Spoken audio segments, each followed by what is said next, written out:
옷은 그 사람이 어떤 사람인지를 말해줍니다. 군복을 입은 사람을 우리는 군인이라는 것을 알 수가 있습니다. 경찰복을 입은 사람이라면 그 사람이 경찰일 것입니다. 홍의를 입은 사람을 목사라는 걸 말해줍니다. 이와 같이 입은 옷으로 그 사람이 누구인지를 알게 됩니다. 성도들은 어떤 옷을 입어야 될까요? 하나님의 택하사 거룩하고 사랑받는 자들이 입는 옷이 오늘 이 12절에는 5가지 옷이 있다는 겁니다. 긍휼의 옷, 자비의 옷, 겸손의 옷, 온유의 옷, 오래 참음의 옷이라 이야기를 합니다. 그런데 이 5가지의 옷을 입는 이 사람은 너희라고 되어 있는데 너희가 어떤 사람이냐라고 할 때 지금 3가지를 말하고 있죠. 그 너희는 하나님의 택하신 자, 2번째 거룩한 자, 3번째 하나님의 사랑을 받는 자.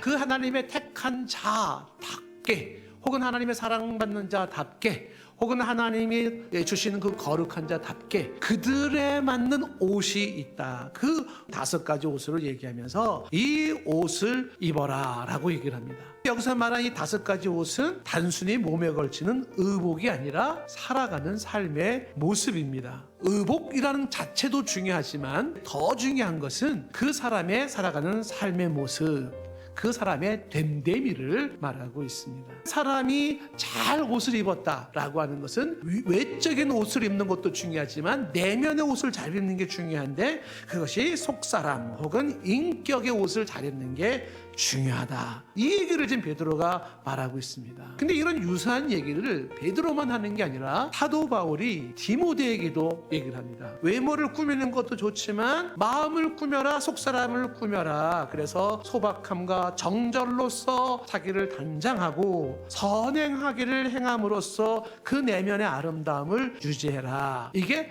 더 중요하고 우선된다는 거예요.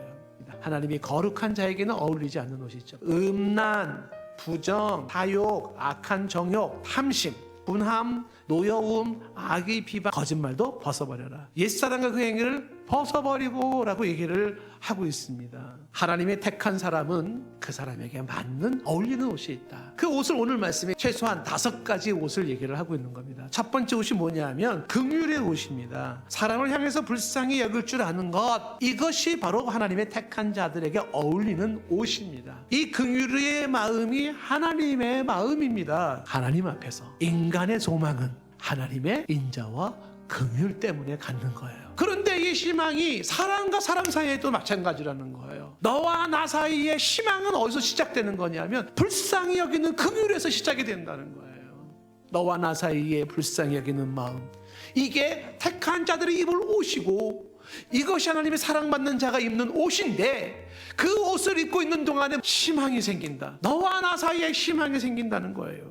그것을 입었을 때 당신은 하나님의 택한 사람이고 하나님의 사랑받는 자이고 하나님의 거룩한 자라는 걸 사람들은 알게 될 겁니다. 2번째 옷은 자비의 옷이라고 말하고 있어요. 친절의 옷입니다. 이것이 바로 하나님의 택한 자들, 사랑받는 자들, 거룩한 자들이 입을 옷이다. 3번째 옷은 겸손이라고 되어 있는데 자기를 낮추는 삶입니다. 그래서 하나님의 택한 자들은 늘 자기를 낮추는 삶을 살아갑니다. 우리 속에는 남녀노소를 막론하고 모든 사람들에게는 교만이 있어요. 어거스틴이 말한 것처럼 인생의 덕목은 첫째도 겸손이고 둘째도 겸손이고 셋째도 겸손이라는 거예요. 잠언서 11장 2절에 분명히 말합니다. 교만이 오면 욕도 오지만 겸손한 자에게는 지혜가 생겨요. 또한 잠언서 18장 12절에 마음의 교만은 멸망의 선봉입니다. 하지만 겸손은 존귀의 앞잡입니다. 잠언서 29장 23절 말씀도 사람이 교만하면 낮아지게 됩니다.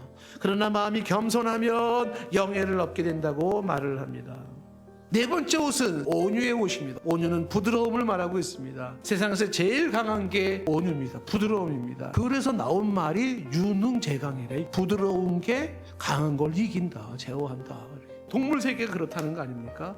강한 동물일수록 멸종 위기를 가요. 근데 온유한 동물일수록 땅을 차지하는 것입니다. 그런데 이 온유함이라고 하는 것은 나약함이나 무력함을 말하는 게 아니라는 것이죠. 성경의 온유함이 길들어진 야생마라고 제가 소개한 바가 있습니다. 자기 통제를 하고 자기 절제를 통해서 이루어지는 그 온유함이기 때문에 그게 진정한 실력자의 모습인 겁니다. 평상시에는 부드러움을 잃지 않고 관용을 잃지 않지만 그러나 실력을 발휘할 때는 무서운 폭발 활력을 보여서 누구도 따라올 수가 없습니다. 마지막에 입을 옷이 이제 오래 참음이라고 되어 있는데 인내와 참음입니다. 성도가 입어야 할 옷을 참는 것, 견디는 것을 말을 합니다. 운동선수들의 꿈이 뭐겠습니까?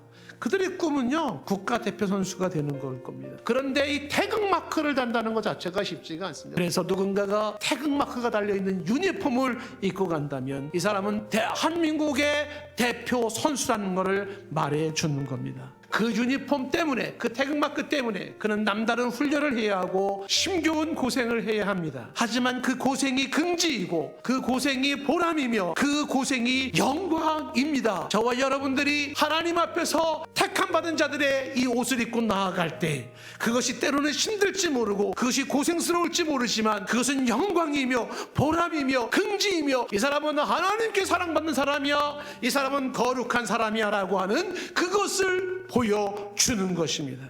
그 옷을 입고 살 수 있기를 원합니다.